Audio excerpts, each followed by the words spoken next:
ойлголтыг ярьж эхлэхээс өмнө эхлээд хүүс бүрэлдэхээс эхэлсэн. Тэгээ хүүгүүдийн хувьд ч тэр ингээд ярангууд яагаад очиж яг ийм ихтэй сонгоцсон юм чи гэж яриад тий. Аав гэдэг хүний оролцоо бол туйлын баг байдаг юм аа. Тэр хүн өглөө гараад ажилдаа явж байгаа орж ирээд бодон дээрээ гівтдгээ. Болсон хоол байлждгээ, уцаахаа суучдгээ. Эцэг хүний оролцоо алгаа. Нэг талаасаа шүүмжлэлт, утсаа өгөөд орхицсон, кино үзүүлээд орхицсон. Тэгээд айл ажиллах хэвээр цаг хугацаанд өнгөрцсөний дараа би одоо энэ хүүхдийг ойлгохгүй юм аа. Манай гэр бүл дотор ийм хүүхд хүн байгаагүй. Яахлаараа ийм сурчдаг юм бэ гэдэг. Ирчүүдийн маань хувьд гаргадаг түгээмэл жоохон дутагдал юу байна вэ гэхэлэр би нөгөө эр хүн гэр бүлээ хамгаалах хэвээр, гэр бүлийнхаа санхүүг бий болгох хэвээр, аюулгүй байдлын бай хангана гэдэг дээр илүү төвлөрөөд байдаг. Тэрийг л хийсэн бол боллоо. За ер нь одоо шулуухандаа бол ингээд ирчүүд шалиг байна. Эмэгтэйчүүдийн төвлөл. Ерөөсөө л үүсээд байдаг юм юу юм бэ гэхэлэр хажуудах нөгөө мөнгө олоод амьдралаа зориулаад цаг хугацаагаа ингээд байгаа эмэгтэйчүүд маань хажуудах эр хүнийг харах өнцөг нөгөө хүндлэл дээрээс нь нөгөө эр хүн өөртөө багтах буюу нөгөө бардам байдал нь дутагдaltaд болсон байна. Эрхэм сонсогчдоо энэ өдрийн мэндийг хүргэе. Mancast ирчүүдэд зориулсан подкастын маань цаашийн нэг дугаар яг одоо эхлэхэд бэлэн болсон байна. За өнөөдөр бидэнтэй хамт ирчүүдийн эсрэг гүйцэтнийхээ тухай бодол, хандлага хэрхэн төлөвшдөг тухай сэдвээр маш сонирхолтой ийм сэдвээр ярилцахаар Сэтгцэн эрүүл мэндийн үндэсний төвийн сэтгцэн эмгэг судлалын 6 дугаар клиникийн эрхлэгч сэтгцэн эмч Гант Тулга үлдэж ирсэн байна. Хүн ардынхаа эрүүл мэндийн төлөө зүтгэж байгаа ажлынхаа зэрэгцээгээр цаг гаргаж манай подкастт оролцож байгаа танд маш их баярлалаа. За танаа хамт олонд ч гэсэн урьж нэлээд нийгэмд шаардлагатай байгаа сэдвийг хөндөж урьж оролцуулж байгаад баярлалаа. Mancast-ийг хүргэхэд Mons Cosmetic хамтран ажиллалаа. Гоо сайхны тэргүүлэх үндэсний үйлдвэр Mons Cosmetic. За ингээд хоёулынхаа сэдв бол өнөөдөр маш сонирхолтой. 10 дэлхий дээр одоо хамгийн нийтлэг гэж одоо хэлээ да тий. Олон хүйс байна гэж одоо сүүлийн үед үзээд ах шүү. Гэхдээ хамгийн нийтлэг одоо бидний ойлгодог хоёр хүйс байна. Эрэгтэй эмэгтэй гэдэг хоёр одоо хүйс байна. За ингээд энэ хоёр хүйсийн хувьд тэр дундаа одоо эрэгтэй талаас эсрэг хүйсийг харах, ойлгох тий харилцах энэ хандлага ер нь хэдийнээс эхэлж эрэгтэй хүнд ер нь эсрэг хүйсээ одоо за энэ талд бол надаас өөр юм хүүс байна тий энэ бол ийм юм бэ гэдгийг ер нь мэдэж ойлгож эхэлт юм. За тэгэхээр ойлголтыг ярьж эхлэхээс өмнө эхлээд хүүс бүрэлдэхээс эхэлсэн тий.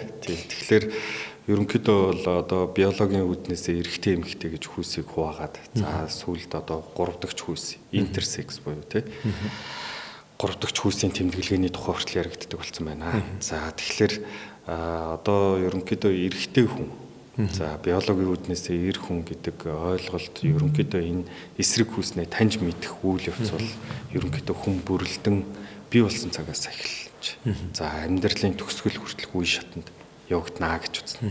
За тэгэхээр энэ юу гэсэн үг вэ гэхээр эхийн хөвлөд бүрэлдэх үеэс эхлээд эцэг эхийн генерээ дамжуулж авч байгаа тухайн ураг хүүхэд болох үеэс эхсүүлээд одоо нөгөө биологийн хүүсээ тэр хүүсээ дагнсан өртөмтгий, зан авир, хандлага, генийн түвшинд эцэг эхээс хуулбарлаж байгаа зүйлээрээ тодорхойлогдож эхэлнэ. За ингээд төрөх цагаас эхлээд одоо хүүсийн тодорхойлолтоор бид нэр эрэгтэй эмэгтэй гэдэг ингээд хүүс тангилагтаа яваад эхэлнэ.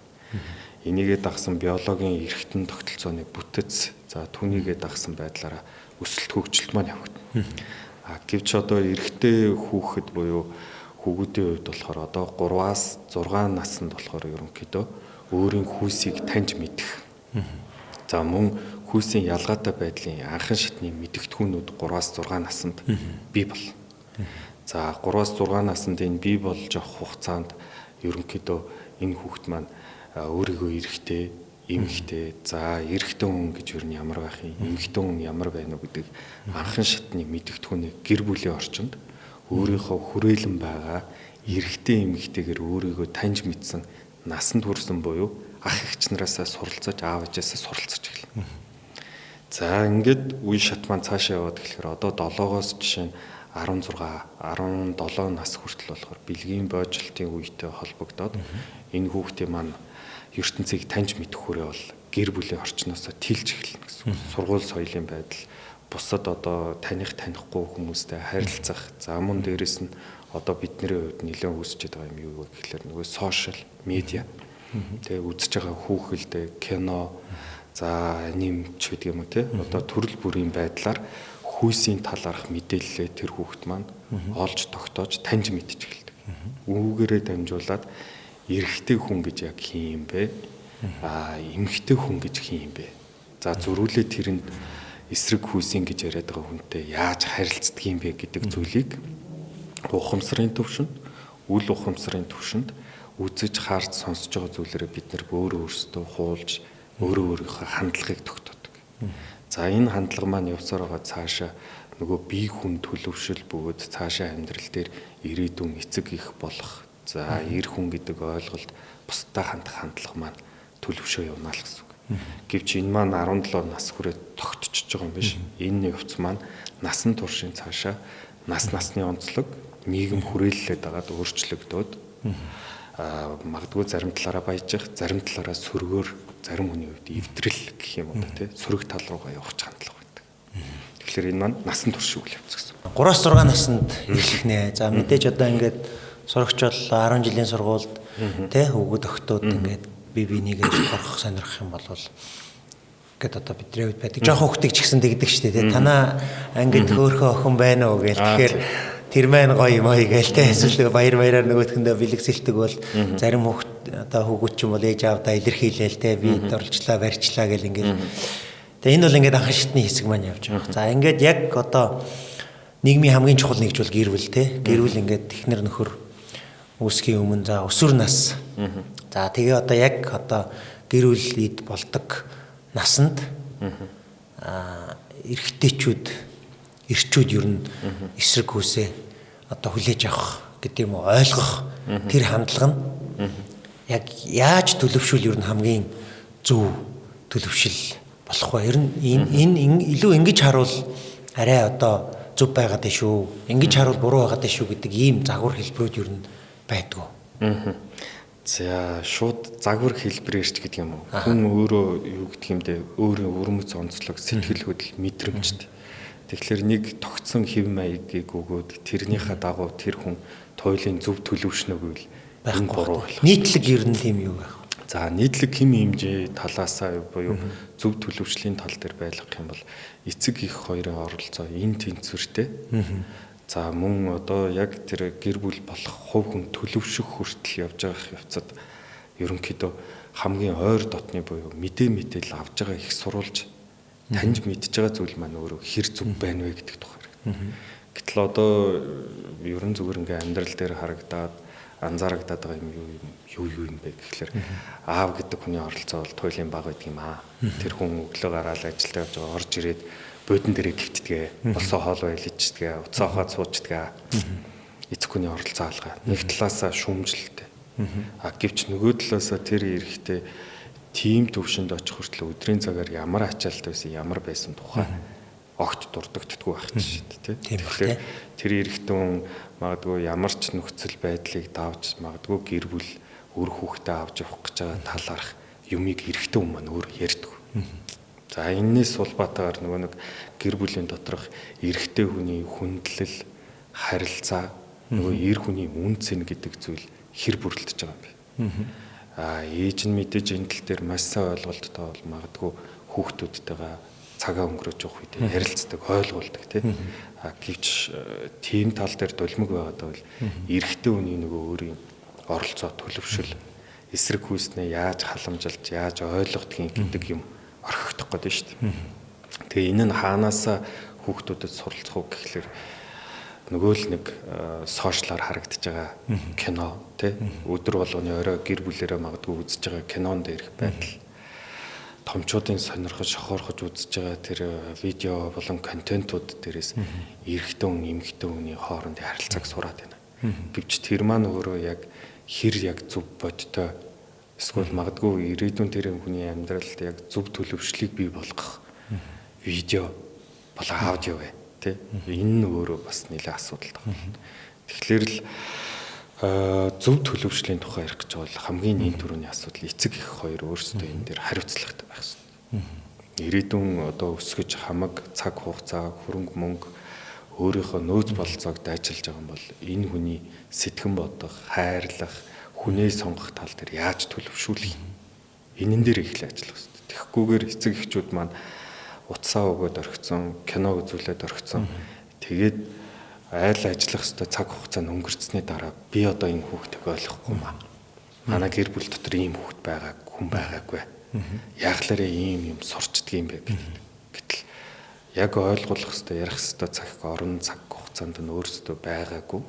Тэрийг өөр газраас тэр хүүхд суралцсны дараа одоо өөрчлөх тухай ярих гэдэг.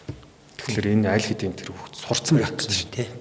Сурцсан зүйлийг буцаага засна гэдэг маань маш их цаг хугацаа хүч хөдөлмөр шаардах гэдэг. Тэгэхээр эхнээс нь энэ дэр эцэг эхчүүд маань айл хүйс маань хүүгээ төлөвшүүлмээр бол яаж оролцоотой ямар байх юм гэдгээр. Maincast-ийг хүргэхэд Ons Cosmetic хамтран ажиллаа. Гоо сайхны тэргүүлэх үндэсний үйлдвэр Ons Cosmetic. За одоо ингээд сүүлд бид бас одоо тантай яг энэ дугаарыг бэлтгэхдээ гэрүүлийн эд хэдэн судалгаанууд бас харлаа. Тэгэхээр энэ судалгаанууд ингээ харахаар хамгийн санаа зовоосон судалгааны статистик бол энэ салтын статистик байгаад байна те. Эрэгтэй эмэгтэй хоёр хүний одоо хамгийн дээд хамтрал бол гэр бүл те. Энэ чинь ингээд хамгийн нарийн нандин харилцаа үүсгээд тэгээ байж болох одоо бие биенийхээ хувийн орон зайр хамгийн гүн нэвтэрж байгаа хэлбэр. За ингээд жил ирэх тутам салтын тоо бол ингээд маш их өсөж байгаа юм байна. Одоо өмнө нь бол одоо нэг 10 гэр бүл жилдээ гэр бүл болж хахад нэг гэр бүл салдаг байсан бол одоо бараг 10 гэр бүл бүртгүүлж яхад жилдээ нөгөө талд нь одоо дүүцүүл хэлж байгаа. 7-8 гэр бүл бараг ингээд салаад энэ чи хэдэн жилийн дараа бараг салж байгаа гэрэлж байгаа хоёрын тоо жилдээ ижлэхэн болох төвшин. Гэхдээ энэ зөвхөн яг хуулийн дагуу бүртгэлээрээ салж байгаа. Нэг цааталт нь бүртгэлээ салгаагүй өрнө хоёр талд гарцсан одоо гिचний айл өрх байгаа нь мэдэхгүй болчиход ш. Тэгэхээр гэрүүл салалт буюу одоо энэ хоёр хүн ойлголцохгүй байна. Цаашаа нэг гэрт үргэлжлүүлж амьдрах боломжгүй болж байна. За олон шалтгаан байгаа. Гэхдээ ойлынх нь сэдв маань бол өнөөдөр эрчүүд эсрэг хүүсээ ойлгох асуудал учраас эрэгтэй талаас юуг буруу хийгээд юуг бас буруу ойлгоод эсрэг одоо эмэгтэй хүнийг буруу таньж мэдээд буруу харилцаад байгаа учраас гэрүүл салалт их байна гэж одоо үзэх бай. Нийтлэг. Нийтлэг. За хамгийн нэн төрөний асуудал одоо хосуудын ойлголцохгүй байгаа зүйл юу юм бэ гэхлээр хоёр өөр орчинд хоёр өөр эцэг их уур амьсгал одоо тий дадал зуршил донд өсөж тойронсон хоёр хүн бие бинийгээ сонгож байгаа. Тэгэхээр энэ зөрүүтэй байр суурьтай буюу ойлголтын зөрүүтэй хоёр хүн хоёр бинийгээ уг нь хайрлаад нь штэ. За гэтэл энэ маань цаашлаад өөрөө чи хэлснээр нөгөө хамгийн том сонголтыг хийгээд явж байгаа хоёр хүний хувьд хин хин нь нэг нь нөгөөгөөс суралцах. За мөн дээрэс нь үнэхээр л хамгийн том хөрөнгө оруулалтаа хийж байгаа бол бие биенийхээ төлөө магадгүй өөрөө өөртөө ажиллах буюу зүтгэх гэдэг юм. За ингээд оролдоод эхлэнгууд яах вэ гэхэлэр эрчүүдийн маань хувьд гаргадаг түгээмэл жоохон дутагдал юу байна вэ гэхэлэр би нөгөө ер хүн гэр бүлээ хамгаалах ёстой, гэр бүлийнхаа санхүүг бий болгох ёстой, аюулгүй байдлын бай хангана гэдэг дээрээ илүү төвлөрөөд байдаг. Тэрийг л хийсэн бол боллоо.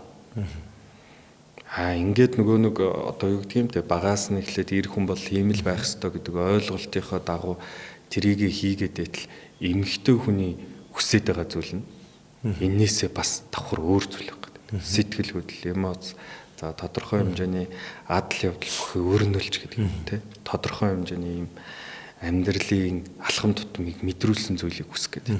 Гэвч өнөөгийн нийгэмдэр байгаа нөгөө эрчүүдийн хувьд ажлын болон амьдралын мөнгө санхүүгийн ачааллаас болоод энэ тал дээр анхаарал хандуулах явах боломжгүй болох.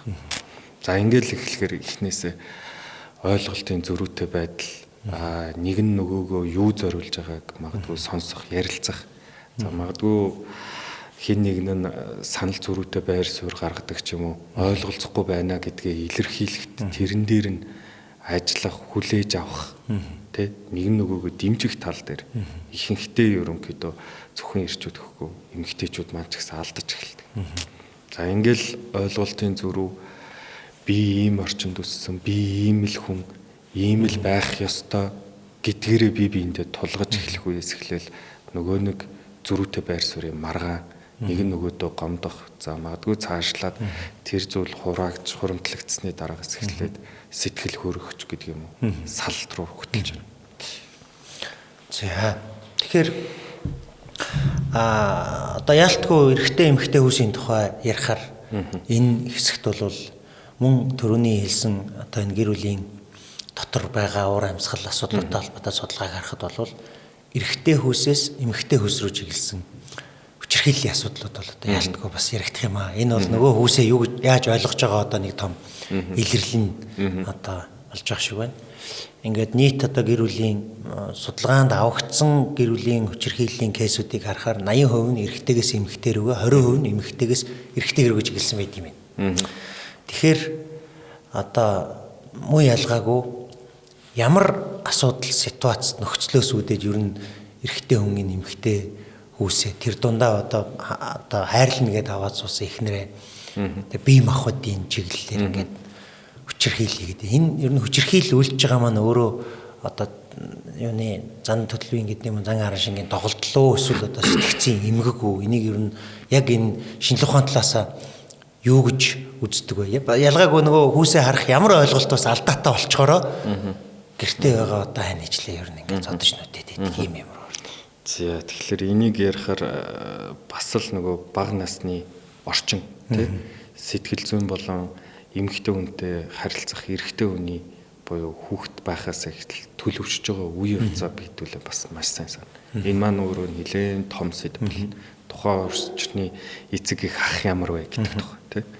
Гэтэл яг одоо ингээд ерөнхийдөө ингээд аваад хараад үзэх юм бол одоо яг манай Монголын жишээн дээр ярих юм бол эрэгтэй хүүхдийг бол бакал гэж нэрлэж байгаа шүү дээ. Тий. Эр хүн яаж ч ийсэн амьдралаа аваа явчнаа.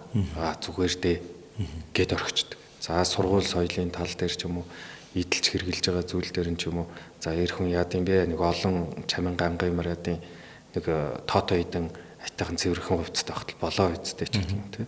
Энэ мэдчил нөгөө эрэгтэй хүний мэдрэмж илэрхийлэх, өөрийн үн цэнэ гаргах. За мөн дээрэс нь нэр төртэй байх ч гэдэг юм уу эрх ашигаа хамгаалах тал нь ерөнхийдөө эр хүн гэдэг нэрээр ерөнхийдөө хоошоо суучдаг. Боловсролын тал дээр ч тэр эмэгтэй хүнийгээ жаахан боловсралтай болгохгүй бол айгүй бол бас нэг муухай юмтай сууд янз бүр болчихно доо. Тэгээ боловсролын анхаарал тий. Тэгэнгүүт эрэгтэй хүн нь болохоор эрэгтэй хүн яа тий юу ч хамаагүй олж хийж агаад нэг хүн аваа суугаа тэгээ болчихно гэсэн. Гэвч ингээд яг биологийн сэтгэл зүйн үүднээс яриад үзэх юм бол эмэгтэй хүн маань өөрөө ноёрхогч буюу хүчрхэг өөрийг хамгаалах чадвартай, орлоготой, мэдлэгтэй өөрийнх нь чадахгүй байгаа зүйлийг чадах чадамжтай эр хүнд татагдан дурлан хамт байх гэдэг. Гэтэл нөгөө эрчүүдийг боловсралгүй мэдлэг дулмаг хоош хаягдсан мэдрэмжээ болон өөрийнхөө үн цэнэ илэрхийлж үн цэнэ хамгаалах чадваргүй байдлаар сургаад эхлэхээр нөгөө эрчүүд маань боловсрал нэмгэн болж байна. Боловсрал нэмгэн байна гэдэг чинь нөгөө хийгээд байгаа үйлдэл гаргаад байгаа зүйл маань ямар хор уршигт ямар юм дагуулах вэ? Өөрийнх нь хэрэглээд байгаа нөгөө хор зуршлууд ямар донд онтолтонд хүрэх вэ? Энэ тал дээр эрүүл мэндийн болон бусад боловсрол нь багцаад гисэн. Ингээд байгаа эрэгтэй хүний чинь дэргэд боловсралтай эмэгтэй хүн очиод хамт гэр бүл болё байх уу? Наазах асуудал.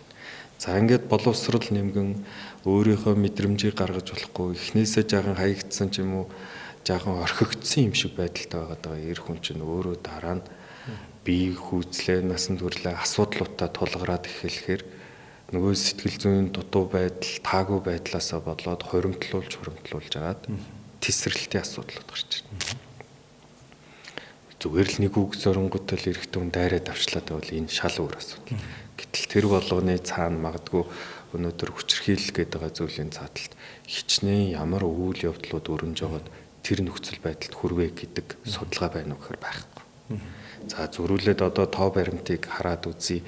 Эмэгтэйчүүд илүү өртөөд ийна гэдэг боловч одоогийн яг нөхцөл байдал дээр ирчүүд маань би ингээ хажуудах хүнээсээ сэтгэл зүйн хувьд, санхүүгийн хувьд ч юм уу те бие махбодын хувьд хүчрхэлд өртөөд ийна гэд цагдаа дээр хүний эрхийн байгууллага дээр очдог эрхтэй хүн ерөнхийдөө. Замааргүй тийм. Эм ч нөгөө эр хүн чи зөрөгтэй байх хэвээр эмэгтэйгээ баг аваа явж чадахгүй баг чиний хогштэй гэдэг нийгмийн хандлага байгаад байгаа учраас тэр эр хүн чинь гарч ирж чадахгүй. Гарч ирж чадахгүй байгаа эрэгтэй хүн чинь стресстэй, бухимдалтай. За тэгээд тэрийгээ дагсан буруу зан үйл авирын асуудлууд гарна. Энэ нь хоригдлогдож байгаа магадгүй дараагийн үр давхарч хүрэж байна. Тийм ээ. Зөвхөн нэг талаас нь харах биш. Тэгээд одоо амьдрал дээр бодъё л дээ. За ингээ би ийм юмд өртөөд байна. Надад туслаач гэд очиход хүлээгээд авдаг хүн эрчүүдийн тал дээр хэд байгаа. Хоёулаа ингээ бодоод үзэхэд ер нь байх уу. Ер нь бол эрчүүд тгээ очлоо гэвэл бараг эсэргээрээ шоологдох хэмжээний шахуу нөхцөл байгаа шүү дээ. Тэгэхээр л энэ тоо баримтын хувьд мэдэгдээд байгаа нь хэдүү яг тэнцвэртэйгээр энэ мэдээлэл гарч байгаа юм шүү. Тийм. Бас бодох асуудал. Тийм. Манкастыг хүргэхэд Монс косметик хамтран ажиллаа. Гоо сайхны тэргүүлэх үндэсний үйлдвэр Монс косметик. Ер нь яг одоо ийм эхнэр нь давмгаалсан гэр бүлүүд байгаа шүү дээ тий мэдээж. Тэгэнгүүт тэн дээр одоо яг саяны таны хэлсэн шиг нөхрүүд нь тэгэл одоо тэгээд байна. Эсвэл тэ би дарамтанд байна гэд хэлэх юм бол нэрээ баг одоо тэг цагдаад очих юм бол цагдаа нь эрэгтэй хүн байж таарна тий. За чи болтоо гэд баг шоолуулах төвшөнд л тий. Тэгэхээр ингээ нэг асуудал гэж хүлээж авах. Тэр хэсэг маань бол одоо төвхтэй ах шиг. Амьдрал дээр нэг юм юу байдаг штэ. Хүүгүүд ээждээ илүү, охтууд аавдаа илүү гэдэг. Зүгээр л одоо судалц тогтоо болсон юм байхгүй. Тэгтээ ингээ харахаар нэг гэр бүлүүд дотор хүүгүүд ээжтэйгээ илүү юм хайрдаг, ээжийг илүү хайрдаг ч юм уу.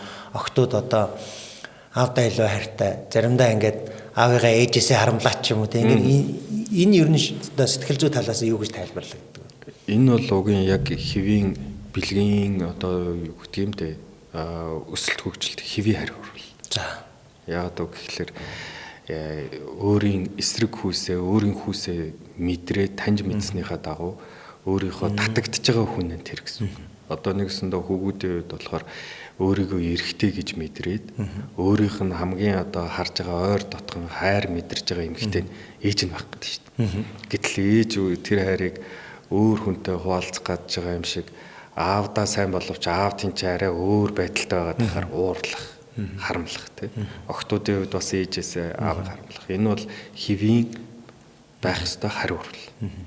Энээгүүрээч тэр одоо нөгөө зүүн совингороо эсрэг хүүсээ бид нэр мэдэрч таньж байгаагийн илэрлэн. Тэгэхээр энэ дээр бол буруу гэж үзэхгүй. Энэ бол хингийн зөв хариу урвал. Байж болох. Байж болох. Угийн байдаг.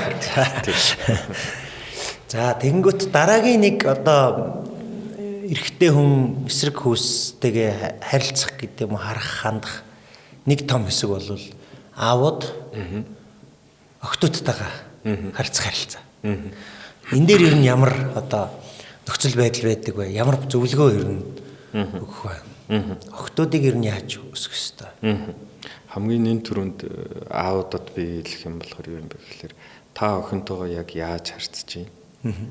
Ямар хандлага, ямар хүндлэл, ямар одоо хайр халамжийг мэдрүүлж байна. Тэр байдлаараа ирээдүйд охин чинь тийм хайр, хандлага, мэдрэмжийг өөрт нь өгж мэдрүүлдэг эр хүнд одоо дурлаж хайрлаж очих юм шүү дээ.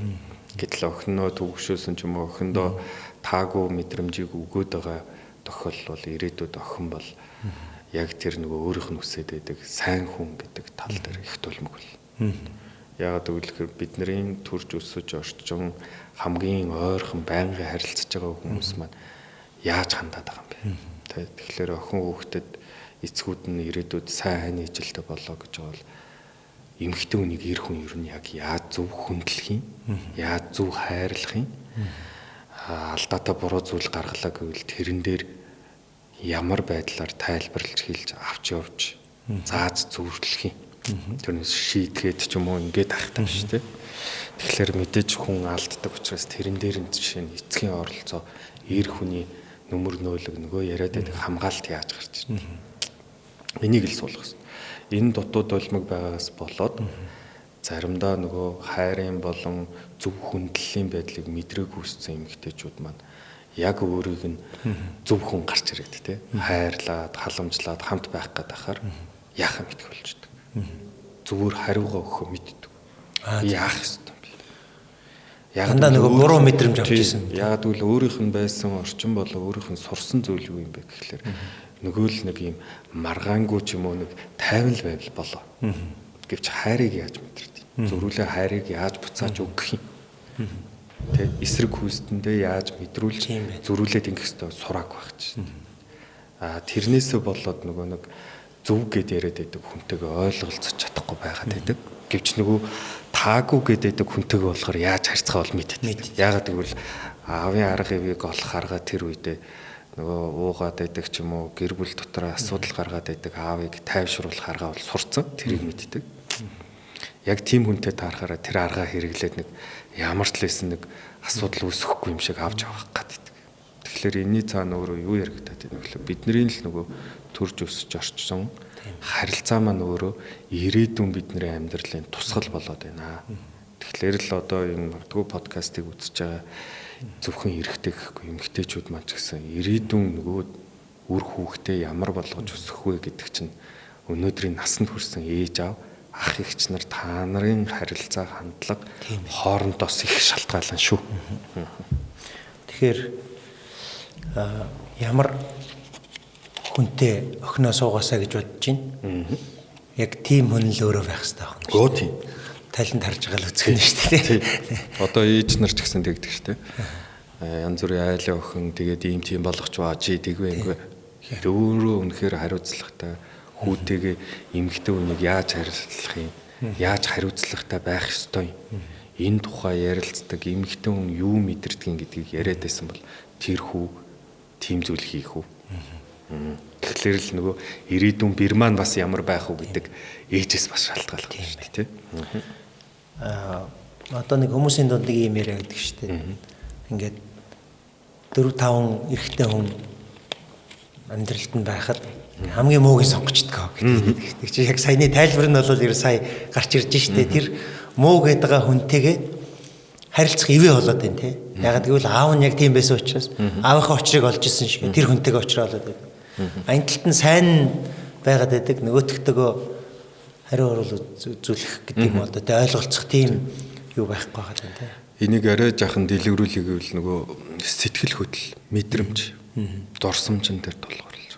Яагаад гэвэл нэг талаасаа бид нэр айдастай таагүй үйл явдлыг мэдрээд ингээд байгаа боловч тэр маань өөрөө сэтгэл хөдлөл болон олон тооны дурсамжтайгаар хүний бие тогтоол сэтгэл хөдлөлд хадгалагдчих. Таньж мэдсэн юм байгаад тийм хэдий хатуу ширүүн аашч гисэн ингэдэйн тэгэхээр нь би ингэдэйн гэдэг тэр тэгээд нөгөө болохгүй гэдэг хүн тэрийг өдөөж харагдаад байгаа юм. Тэнгууд өөрийн мэдлгүйгээр нөгөө ухамсаргүйгээр ч гэдэг юм уу тэр хүн арай илүү юм шиг санагдах.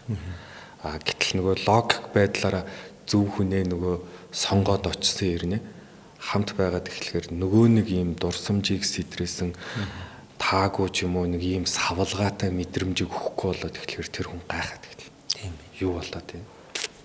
Ийм тайван амьдрал байдаг болов уу? Ийм юм байх юм уу? Гэдэг гэж.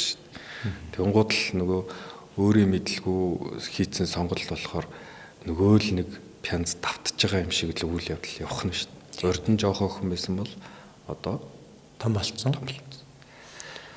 Биеийн том болцсон боловч дотроо бол ер нь жоох охин л явж гин гэсэн үг шүү дээ. За нөгөө дурсамж мэдрэмжийн тэрэгээрээ үлдээд байна. Энэн дээрээ өөрөө ажиллаг байхгүй. Тийм ээ. Яг энийг эсрэгээр нь хийдүүлээ үзэх юм бол эрэгтэй хүүхэд маань бас тэгээд байна. Юу харсан, ямар юм үзсэн. Одоо жишээ нь зарим хүмүүсийн хувьд ч хүүгүүдийн хувьд ч тэр ингээд ярангууд яагаад очиж яг ийм ихтэй сонгоцсон чи гэж яриад тий. Тэнгууд тэр сонголтын заалт юу байна вэ гэхэлэр тэр хүний бас танин мэдхгүй орон зай нөхцөлд тодорхой хэмжээний тэр эмэгтэй хүнийг сонгох нөлөө бүхий үйл явдал дадал дурсамж бий утгацсан байсан байна. Байсан.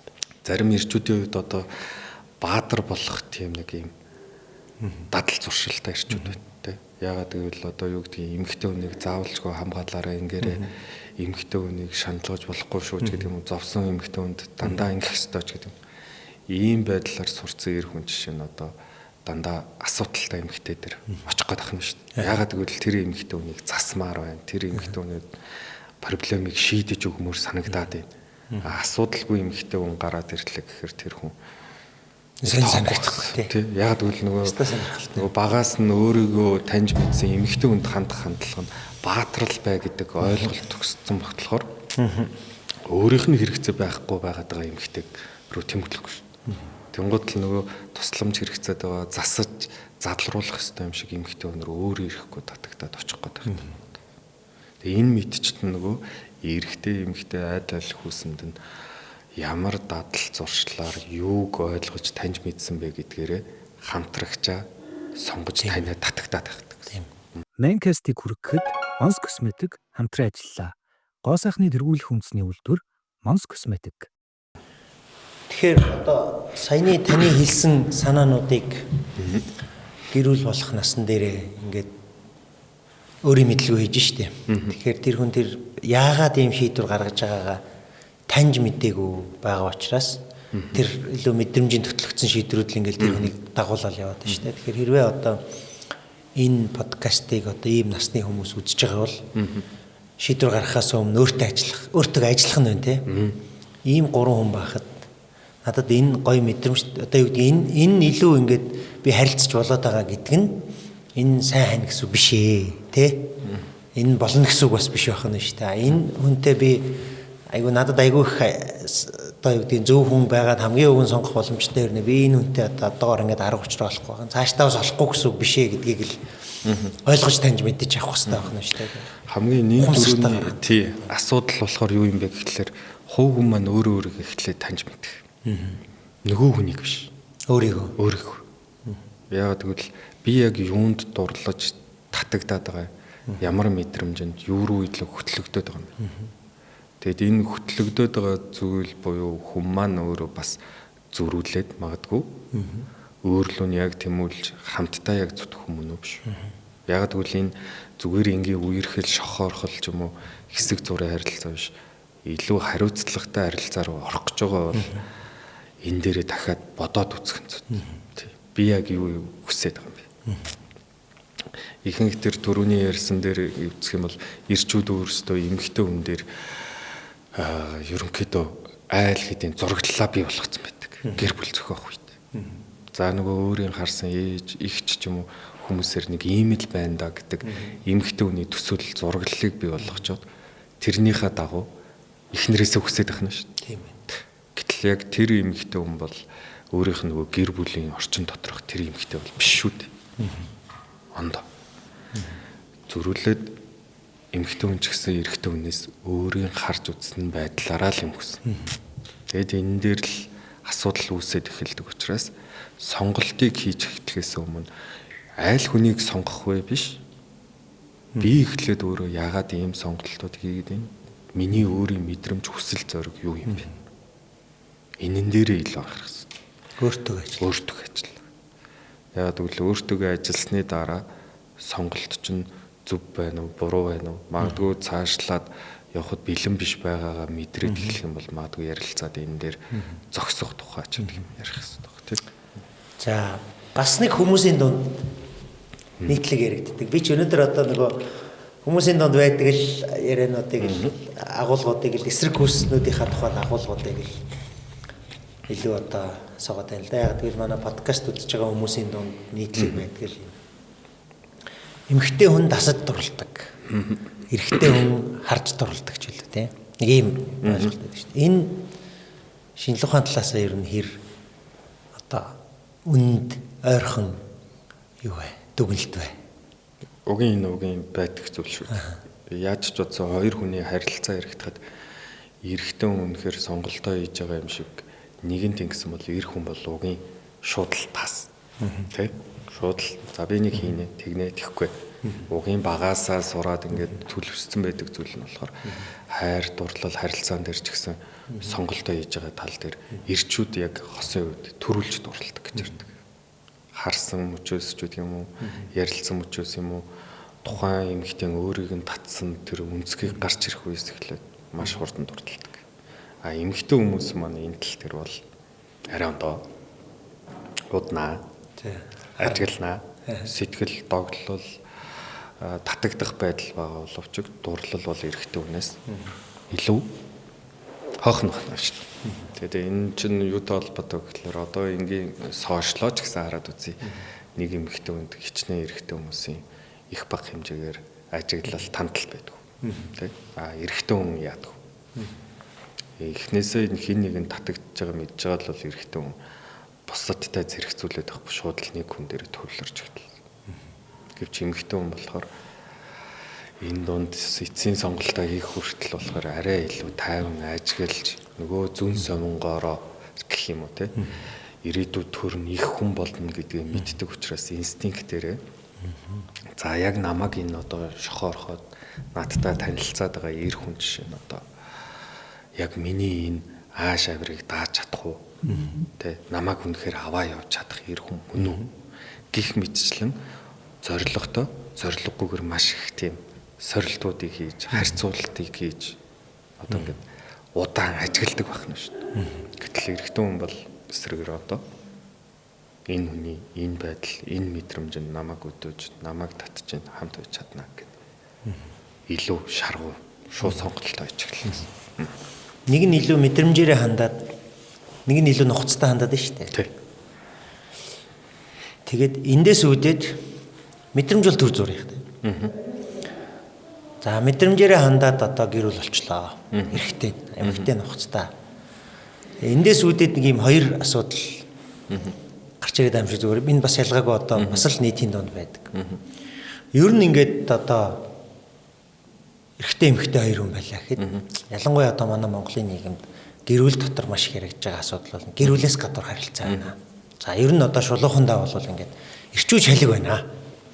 Эмэгтэйчүүдийн төгөлд тий одоо манай эмэгтэйчүүд чинь эрчүүдийг бодвол ер нь хоорондоо их холбогдож ярьж одоо за хар үгээр бол хов ярина тий.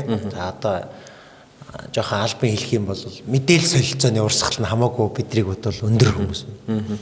Facebook ч гэсэн одоо ингээд маш их тийм эмэгтэйчүүдийн хоорондоо асуудлаа нэг нь постлоод доотлолт нь комментээр юм зөвлөгөө өгдөг.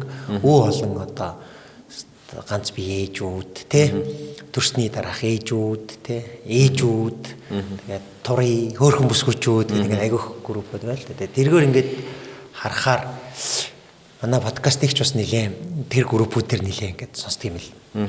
Тэгээд тэр группүүдээс харахаар нийтлэг бичиж байгаа юм бол ер нь бол ингээд нөхрөөд ингээд араар тавиад байна. Гэр бүлээс гадуур харилцаа бол их байна гэдэг ийм одоо хандлага байгаа. Энэ нь нөгөө түрүүн хэлдэг мэдрэмжээрээ хандаад сууцны дараа мэдрэмж нь ингээд унаад гэдэг юм уу дараагийн үнийг эрэлхийлээд байна уу? Эсвэл энэ төрөлхийн шинж байна уу? Ер нь эрэгтэй хүн одоо нөгөө хүмүүсээ харахтаа яаж одоо яг энэ бэлгийн харилцаа гэдэг юм уу гэр бүлийн харилцаатай холбоотой асуудал дээр яаж хард юм бэ? Юун дээр алдаад байдаг юм бэ? За эрэгтэй хүн сонголт хийж байгаа буюу шууд эхлэх дээрээ өөрийн мэдрэмжээ хараад ингэдэг гэсэн. Тэгээд сонголт хийснээс хойш бол эрэгтэй хүн хэдэн 10 жил бараг нэг насны амьдралаа төлөвлөж шууд гэр бүл болох төвшин рүү шууд зураглалаа гаргаж авдаг. Эмэгтэй хүн бол намайг яг авч чадах эр хүнөө л гэдгийг харна гэхээс биш 10-20 жилийн дараах руу нэг хараад байна. Эрэгтэй хүн мэдээ сонголтоо маш хурдан хийлээ, тодорхойллоо. Тэгээд бүх явцаа үүсгэждэг байна шүү дээ. За ингээд яваад эхлэхээр тэр гэр бүлийн гадуур харилцааны талаар яриад эхлэнгүүт одоо миний хувьд одоо мэрэгчлийнхаа даваа хүмүүстэй уулзаад яриад ингээд суух үед болохоор тэр гэр бүлийн гадуур харилцааны ерөнхийдөө маш цөөн хувь нь бол одоо тэр яг хүмүүсийн хардлуулж яриад байдаг тэр одоо нэг хөнгөн байдалтай холбоотойгоор гэр бүлийн гадуур харилцаа үүснэ. Хөнгөн байдал гэдэг нь ер нь илүү одоо төрөлхийн тийм. Одоо юу гэдэг юм те одоо шилжилтийн насны те нөгөө нэг одоо юу гэдэг нь буруу ойлголт дадал олон эмэгтэй үнтэй юм уу эсвэл олон эмэгтэйг уураж чадвал баг би сайн эр хүн ухааны ийм ойлголтоосоо болоод жишээ нь зарим хүмүүсийн төлөвшлөөсөө болоод ийм байдаг. Тэр нь бол цөөн тот. Гэвч ихэнх одоо яг тийм амаргийн буюу гэр бүлийн гадуур харилцаанд үүсэж байгаа нөхцөл байдал маань нөгөө хос хоорондын харилцааны зөрүүтэй байдал бие биенийгээ магадгүй сэтгэл зүйн хувьд болон үн цэний хувьд унагсан асуудал. Ихэнх хэрчүүдээс яг ингээд наана ингээд хэлэхгүй боловч нөгөө л нэг асуудал руу хөндөд ороод эхлэх үед ерөөсөө л үүсээд байдаг юм юу юм бэ гэхэлэр хажуудах нөгөө мөнгө олоод амьдралаа зориулаад цаг хугацаагаа ингээд байгаа эмэгтэйчүүд маань хажуудах эр хүнийг харах өнцөг нөгөө хүндлэл дээрээс нь нөгөө эр хүн өөртөө багтах буюу нөгөө бардам байдал нь дутагдaltaй болсон байна. Тэгээ нөгөө өөрийгөө эр хүн гэдэг мэдрэмжээ болон хажуудах эмэгтэй хүнээр үнэлэгдэж байгаа мэдрэмж нь буураад эхлэхээр тэр мэдрэмж буюу өөртөө итгэх итгэлийн талын асуудлаа хайж эхлэх гэдэг л. За энэтэй холбоотойгоор хайрал дурлсандаа ч юм уу эсвэл шин юм хайж хүсээд байгаа даа ч юм уу эсвэл амьдрал их уйтгартай ч юм уу шинэ адал явдал хайгаад байгаа даа биш. Ерөнхийдөө өөрийнхөө үнцийн өөрийн үнэлэмж өөртөө итгэх итгэлээ заримдаа олж авах үүднээсээ тохиоллын болон зарим нэг байдлаараа харилцаанд ороод эхэлсэн байдаг. Энийг шийдмээр байгаа бол уг нь хос хоёр маань энэ төвшөнд хүрэхээс өмнө л уг нь харилцаа маань яг ямар байгаад байна вэ? Нөгөө өрхийн тэргүүнээ би юу нь яг яаж авч яваад байгаа юм бэ? Зөрүүлээд эр хүн маань төл зөрүүлээд гэр бүлийн маань ардлыг авч явж байгаа, хүүхдүүдийн маань өсгөж байгаа хань ижил маань ямар байгаад байгаа юм бэ? Тэ? Би энэ хүнд одоо ингэж өөрийгөө зориулж байгаа, зөрүүлээд энийг ойлгохын тулд би бас халамжилж харилцаж гин гэх мэтчлээ. Энэ зүйл дээр л дутагдал гараад нөгөө амьдралын явцад үүсэж байгаа мөнгө санхүү гэр бүл ойр дотны бусад гишүүдийн стресс бухимдалч гэдэг юм. Энэ зүйлүүдээс бол харилцаа болтоод байна. Нэг мэдхэд магадгүй хажуудах хүнээ хүндлэхэ болцсон, буруугаар үнэлдэг болцсон ч юм уу тий. Ингээд. Тэгэд одоо наад яриа чи ихсээд байгаа юм төрөл инженеэр үзэл. Одоо Монгол дээр телевиз, радио одоо хаагур гарч байгаа ихэнх кинон дээр хүчирхийлэгч, хуурагч нь дандаа хэрэгтэй. Тийм. Тэгээд нөгөө эрэгтэй хүн яг гэр бүлээ авч явж байгаа юу туулж байгаа тадарах видео контент ч юм уу одоо ингээд үзүүлж байгаа үлгэрлэж байгаа юм хэрэг. За гарлаа гэхэд тэрийг хичнээн үзчихэв. Эсрэгээр эр хүн муу болтгоо гэдэг юмыг хичнээн хандлт хийж хичнээн комент бичиж байгаа тийм.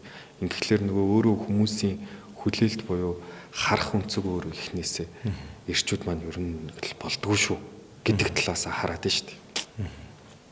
Тэгэхээр болохгүйг нь хараад ах юм уу? Эсвэл болохгүй төвшөнд авиж явахын тулд эхнээсээ зүв зүйтэй харилцаж альва юм маань тэнцвэртэй байж эхэллээ. Тийм. За ингээд мэдээж ирчүүдийн харилцах хэвээр бас нэг хүн бол одоо ээжүүд байгаа. Нэг эсрэг хүсний одоо том төлөөлөл. Ер нь одоо ээжтэйгээ өсвөр наснд ээжтэйгээ харилцах. За тэгээд одоо нэг ээж нь 50-тай хүүхэд нь 30-тай ч юм уу нэг тэгээд магадгүй ээж нь одоо 60 70 хүрж байгаа. Хүү одоо нэг 40-50 хүрж байгаа. Энэ одоо хүүхэд үе, дунд үе, ахмад үе ээжтэйгээ харилцах харилцаан дээр ер нь одоо ямар хуу асуудлууд байдаг, яаж ер нь харилцах хэвээр, тэрэн дээр ер нь яаж харах хэвээр байдаг. Одоо ингээд хүн болгоны ингээд насаар нь ингээд үзэх юм бол тийм. Одоо жишээ нь 20 насны дээрээ хүүтэй болж байгаа ээж хүүгээ өсгөх хандлага нэг өөр. 30 таада хүүтэй болоод тийм дунд хүү ч юм уу баг хүү 30 наснд эсвэл 40 төхөөд гарах үе. Энэ үеүүдэд эмэгтэй хүмүүс маань өөрөө амьдралаас суралцсан, харсан, мэдж таньсан зүйлээрээ хүүгээ өсгөж эхэлнэ. Тэр үед авж байгаа мэдээллээр хүүгүүд нэг ээжийнх боловч заримдаа зөрүүтэй эмэгтэй хүнд хандлагатай болоод өсгөнө шүү дээ. 20-тай төрсөн хүүхэд 30-тай төрсөн хүүхэд ялгаатай тийм. Ялгаатай. Яагаад гэвэл 20 наснд байсан ээжийн амьдралын туршлага сайн, муу, таагүй мэдрэмжүүдээс үүдэлтэй гаргаж байгаа хүүдээ гаргаж байгаа хандлага харилцаа нэг хөр. Гэвч 30 наснд бас нэг хөр. 40 хүрэхээр ямар л тийм. Өхөл зовлон хагцал ямарваа нэг юм үзээд хүн амьдрал сайтай муутай үзээд эхлэхээр тэрнээс авсан сургамж сэтгэл хөдлөлөө шингээгээд нөгөө өсөж байгаа хүүхэдтэй гаргаж эхэлдэг. Аавд нь гомдсон гомдлоо жишээ заримдаа ээжүүд өөрийн мэдлгүй хүүдээ гаргадаг. Аавд нь хэлж чадахгүй. Яг тэгвэл аав өөрийнхөө зогсох ёстой байр суурь илэрхийлэх юма айл хэдийн илэрхийлээ таг зогссон. Тунгад ээж тэр хүнд үйлчилж чадахгүй болоод тэгэхээр зөрүүлээд тусгал маягтай хүүдэрээ тэрийг гаргах нь шүү дээ. Тэгэхээр хүүгийн харилцаа ааш зангийн төлөвшил ээжийн нас, ээжийн одоо байгаад байгаа ааш зан авир юу үзэж туулж байгаагаас болоод төлөвшөл нь л. Тэгэхээр энэ нас маш чухал болно гэсэн үг. За тэгээд эрчүүдийн хувьд аянда шилжилтийн наснаас болоод эхлэхээр бие даах буюу өөрөө өөрийгөө хариуцах гэж өөрөө өөрийгөө харуулах гэсэн онцлогоосоо болоод нээлттэй байдал алдагдаж эхэллээ. Айл хэдийн шилжилтийн насны явагдаад өөрөө өөрийнхөө төлөвшлийг болоод зайгаа бариад ирсэн эхэлсэн хүүхдэд одоо эмэгтэй хүнд ингэ шүү тгий шүү гэдгийг ярих туйлын бас хэцүү. Тэгэхээр л эрэгтэй үг өсөж байгаа нөгөө хараад байгаа ээж өнөдөр өөрөө та хүүчин хідэн настай вэ? Нөгөө яг ярилцаж эмэгтэй хүнийг ойлгодог, хүндэлдэг, төлөвшлийг суулгах хэвээр нас цаг хугацаа нь өнгөрцөн юм шүү дээ. Өнгөрөөгүй одоо яг эд үеийн бол одооноос ажиллаж эхлэх.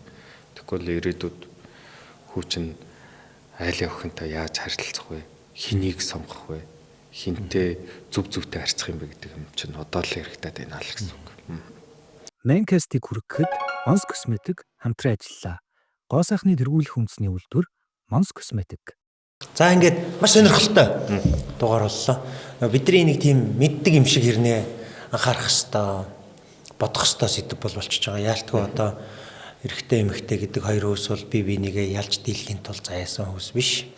Энэ бол ингээд одоо арга билгийн загас шиг бие биенийхээ дутууг нөхөж дундуурыг дүүргэж хамтдаа дааж жаргалтай юм гэр бүл нийгэм бүтээх зорилготой юм хоёр хөөс. Тэгээд гэр бүлээ сонгох, үр хүүхдтэйгээ харьцах, ээж автайгаа харьцах, тэр дундаа эрэгтэй талаас эсрэг хүүстэйгээ харьцах талаар бол маш сонирхолтой, маш чухал зөвлөгөөнүүдийг өглөө гэж бодож байна. Ялангуяа одоо энэ дугаарыг маань илүү гэр бүл зохиогч байгаа насны хүмүүс одоо үзүүл магадгүй илүү хэрэг болох үз. Тэ? За бас одоо хүүхдээ өсгөхдөө ялангуяа эрэгтэй хүүхдийг ер нь яаж өсгөл зүгээрээ, яаж харьцуул зүгээрээ гэж бодож байгаа хүмүүс нэлээд юм мэдээлэл тэр дундаа нийтлэг байдгүй мөн зэнтэй мэдээлэл өгсөн дугаар боллоо гэж бодож байна. Тэгээ цаг зав гаргаж хүрэлцэж ирсэн танд бас маш их баярлалаа. Эрхэм подкаст үзэж байгаа сонсогчдоо манай энэ удаагийн дугаарт сэтгцэн эрүүл мэндийн үндэсний төвийн сэтгцэн эмч гандлага эмч маань оролцлоо. Энэ удаагийн дугаараар бид эрчүүдийн эсрэг хөөснөө ойлгох, харах хандлагын тухай хуваалцлаа. Дараагийн дугаараар уулзлаа. Баяр таа.